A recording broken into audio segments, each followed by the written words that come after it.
Let's eat kamuti. Kain po tayo sa inyo ng kamuti. Welcome naman sa aking eating video episode. Tapos, dadaan ang mga sasakyan. O sige, dumaan pa kayo mga sasakyan. Lakasan nyo pa hanggat sa gusto nyo. Akala ko yung basa man na kamuti, diba? Madalas ko yung nabibili kong kamuti dito sa kanila basa, pero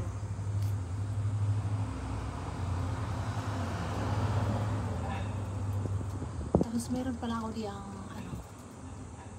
meron ako diyang kape tsaka gatas, sobrang konting kape. Ano ba naman itong magmali-mali, paano kasi yung utak ko ba doon sa so kakaisip dyan sa paligid, kasi kung kailan ako magsimula na mag-vlog, mag-video, parang nagwala man yung mga pipahay namin dito may mga ginagawa ba. Kain pa tayo. Kamuti lang naman to, hindi naman to dapat videoan, kaso kasi nangailangan po akong pang-upload today.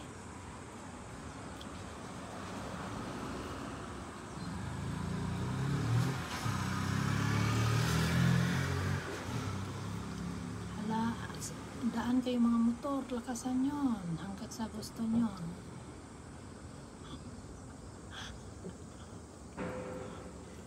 Masarap siya.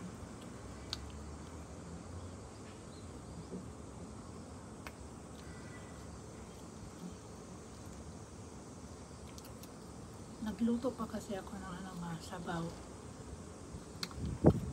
Nilalaga ko pa yung karne, tapos magutuman mo na ako, so kaya mo na ako nito.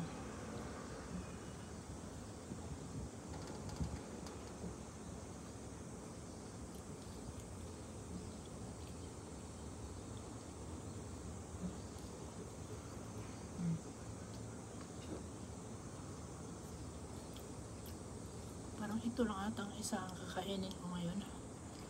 Masarap.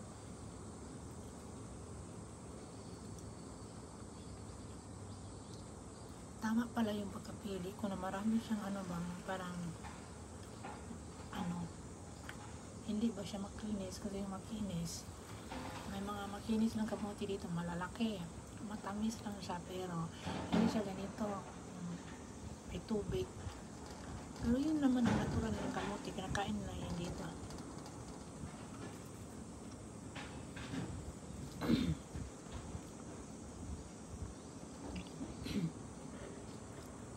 Ang tawag niya sa amin labo. Pag hindi labo, nako, ayoko lang.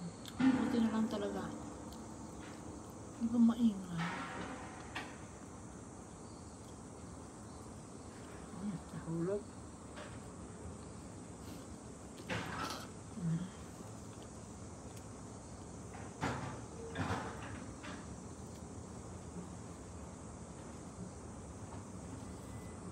Kanina hindi ako nag-video, no, tahimik.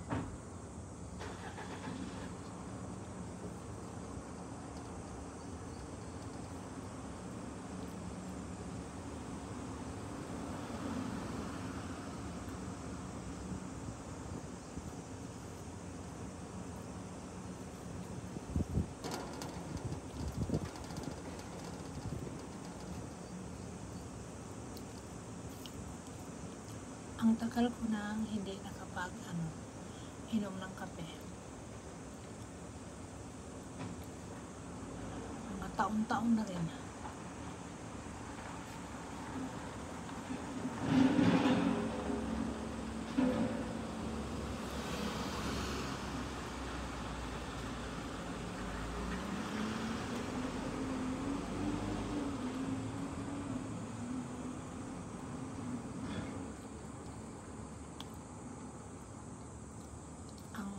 Kasi dito sa Japan is isa yan sa pinaka-busy city nila. Hindi naman ako totally talagang nasa sentro ng syudad, kaso parte din siya ng syudad, kaya po maingay.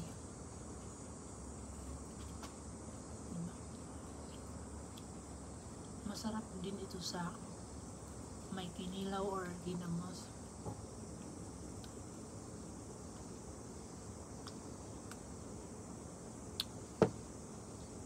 Sarap. Ano kasi, pag nagtimpla kasi ng kape yung asawa ko ba, nangangamoy man ang bango, sabi ko gusto ko talaga magkape. Kaso bawal kaya, ano lang, ayun o. Kunti lang nilagay ko talaga dyan. Hindi naman siya ipinagbawal. Nagulat nga yung doktor ko na hindi ako uminom ng kape.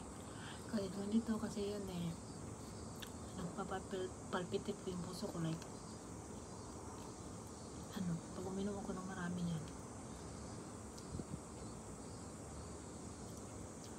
Hindi ako pinagbawalan kasi na-stress daw ako.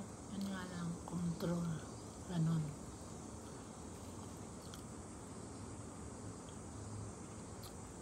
Pero yung na-enlarge yung puso ko kasi nga namalingki ako ba, nakalimutan ko man na kulang pala mag-isa. Diyan na naman tindahan na parami sa pagbili, mabigat. Ay, hindi man pwede dito, naiiwan sa kapitbahay muna kasi papakuha ko yung sasaw o sa pamilya mo. Hindi ito friendly country, walang pakialaman ng mga tao dito. Kumbaga, kayod ka mag-isa dyan. So, dinala ko siya. Pagdating ko dito ba, nagpalpitit puso ko, dahil grabe. Tapos, wala na, yung katawan ko bumagsak sa kama. Wala ko ibang ginagawa kasi dadasal ako ng dadasal kasi hindi ko masabi sa asawa ko yun kasi alam ko papagalitan niya ako.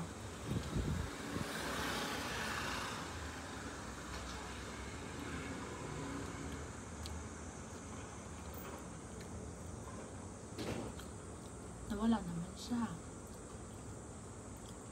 Nakalimutan ulit kasi naging okay. Nag-brush ba ako ng carpet? Yun, doon na talaga bumigay sa tawan. Tapos nung pagka ano ko doon sa doktor, sabi ng aking doktor, so ibig sabihin hindi ka pala nagsisinig sa mga advices ko o namin. So kung isang pasyente matigas ang ulo, kahit gaano pa kami ka-expert, eh walang mangyayari sa isang pasyente.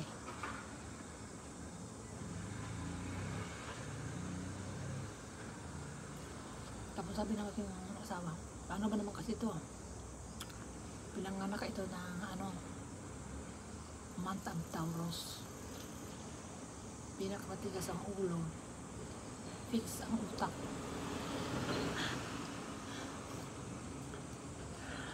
Fix ang utak. Oo nga naman. Halimbawa kasi may plano ako, o may gusto ako, kailangan gagawin ko talaga yan. Halimbawa, sa gabi pa lang, inisip ko na bukas maganito ako or pupunta ako sa tindahan kasi may bibilhin ako. Tapos pag hindi yan matutuloy or hinaharangan ako, naiinis ako dyan, nakabuluto yung utak ko ba.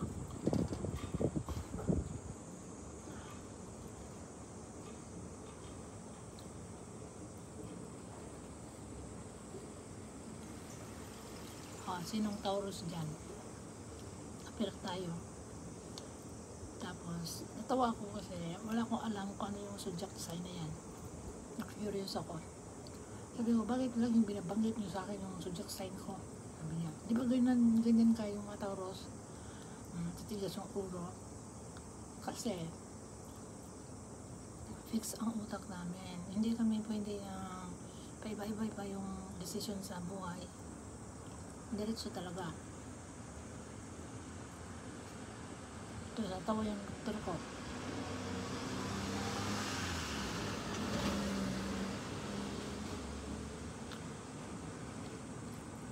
Kasi halimbawa pupunta ako sa tindahan, sabi ng asawa ko, anong gagawin mo doon? Sabi ko, may bibili lang ako.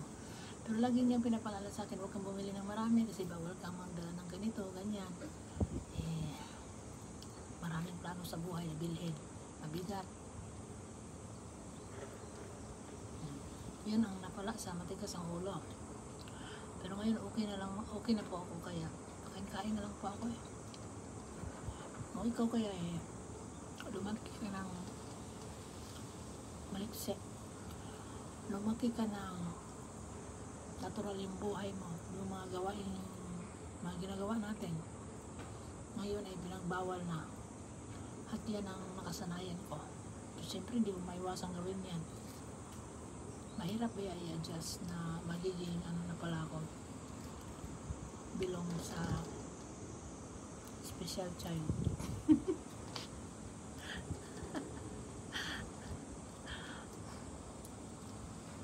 Yung buhay ko papupo na lang, mahirap na. May napapansin nyo na nag-vlog ako kasi mas nakaka-stress kasi pag wala kang ginagawa, mas maganda na busy yung buhay utak mo.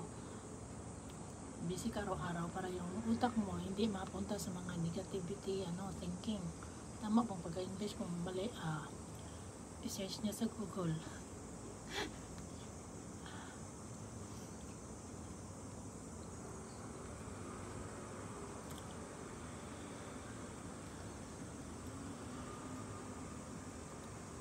So ngayon po, sinabi ng asawa ko, sumakay kami ng sasakyan, pabalik mo.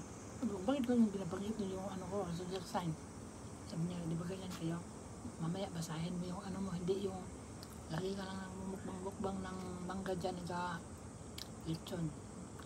Magbasa din kayo. Sabi niya sa akin, kasi sila daw dito, alam nila yan.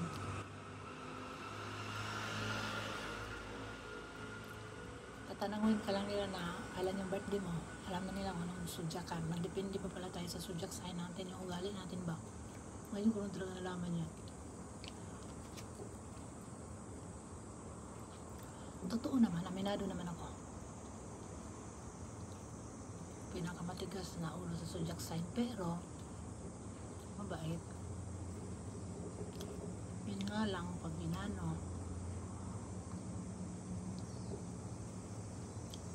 magbomba man, may explosion man yung utak namin. Delikado. So yun, kasi kung Taurus dyan, hindi yun sinungaling.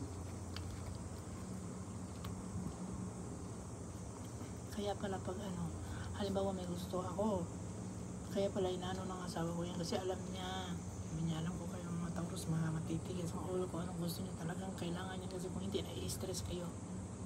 Totoo yun. Kaya ngayon, hindi na, kailangan kong i-control yung utak ko. So ito lang yung kakainin ko yung isa. Ito, mamaya na. Kasi kakain pa ako ng kanin, inom pa kasi ako ng gamot naglaga ng karne para pang sabaw na buong araw.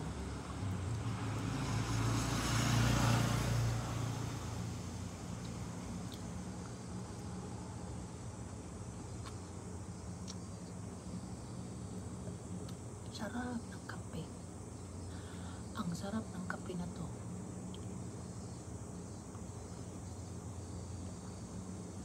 Tapos iinom ako ulit ng kape yung kailan pa.